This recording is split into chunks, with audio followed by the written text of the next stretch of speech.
Assalamualaikum warahmatullahi wabarakatuh. Perkenalkan, nama saya Farhan Abdillah dengan NPM 201010301019 dari Fakultas Fisip Prodi Ilmu Politik dari Universitas Syah Kuala. Saya di sini akan menjelaskan salah satu materi yang sudah pernah jelaskan dari MK Sejarah dan Sistem Politik di Indonesia.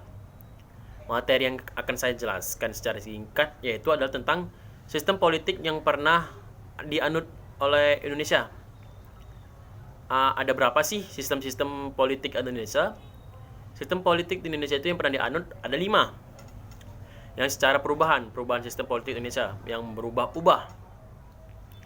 Kemudian apa sih yang pertama? Yang pertama itu adalah sistem kerajaan. Sistem kerajaan ini adalah sistem pemerintahan yang masih dalam batas lingkup kerajaan, dikenal juga sebagai prakolonial, kemudian dijalankan sebelum adanya bangsa-bangsa lain yang menjajah di Indonesia.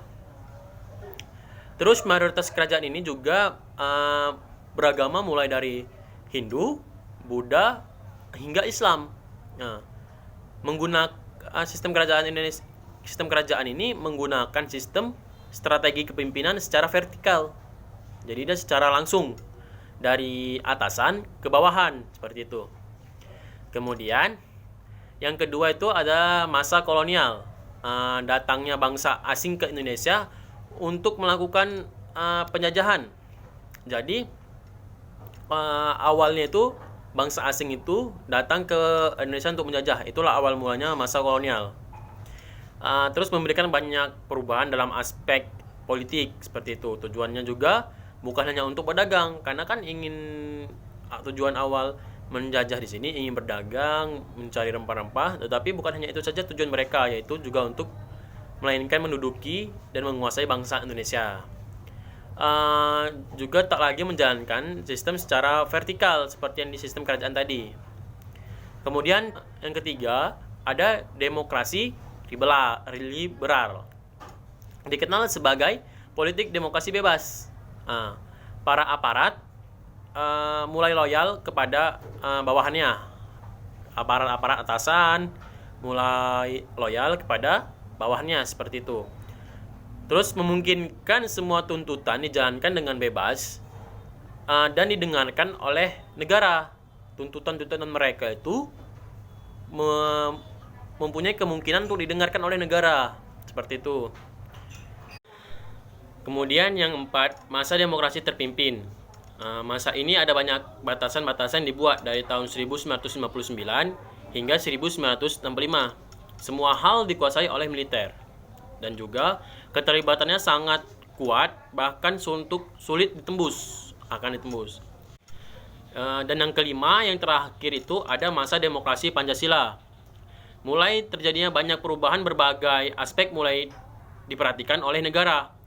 Dari yang dulunya terpimpin dan dibatasi menjadi longgar pembatasannya. Dan juga dari berbagai aspek lebih baik demokrasi terpimpin dari demokrasi sebelumnya. Lebih baik demokrasi Pancasila dibandingkan dengan demokrasi terpimpin. Dan juga menjunjung tinggi nilai-nilai luhur, nilai-nilai Pancasila. Seperti itu. Dan juga ada prinsip-prinsip sistem demokrasi Pancasila. Yang pertama, kekuasaan eksekutif, kekuasaan legislatif, kekuasaan yudikatif, dan negara yang berdasarkan hukum. Dan satu lagi, jaminan kebebasan individu dengan batas-batas tertentu. Seperti itu. Alasan menganut sistem demokrasi Pancasila memelihara keseimbangan antara konflik dan konsensus yang memungkinkan terjadinya perbedaan pendapat, persaingan, pertentangan antar individu dengan individu, individu dengan kelompok, ataupun individu dengan pemerintah. Seperti itu.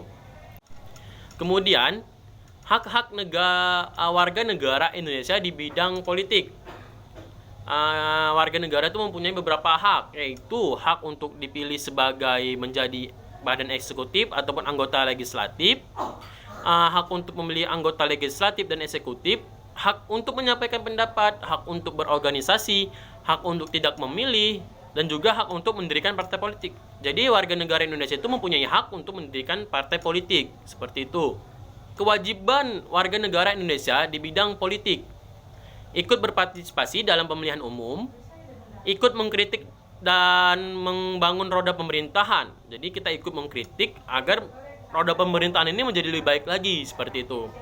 Menjadi elemen penting dalam aspek politik. Kita harus menjadi elemen penting dalam politik Indonesia ini.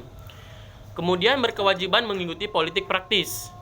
Dan yang terakhir, berkewajiban mengikuti peraturan-peraturan politik yang telah ditetapkan negara dan siap menerima sanksi jika melanggarnya. Jadi kita sebagai warga negara Indonesia yang berpolitik baik, kita harus menerima konsekuensi yang sudah dibuat peraturannya oleh pemerintah, oleh negara. Seperti itu. Demikianlah penjelasan dari saya yang singkat ini. Jika ada kurang, saya memohon maaf. Kepada Allah saya mohon ampun. Sekian saja saya akhiri. Wabillahi taufik wal hidayah. Assalamualaikum warahmatullahi wabarakatuh.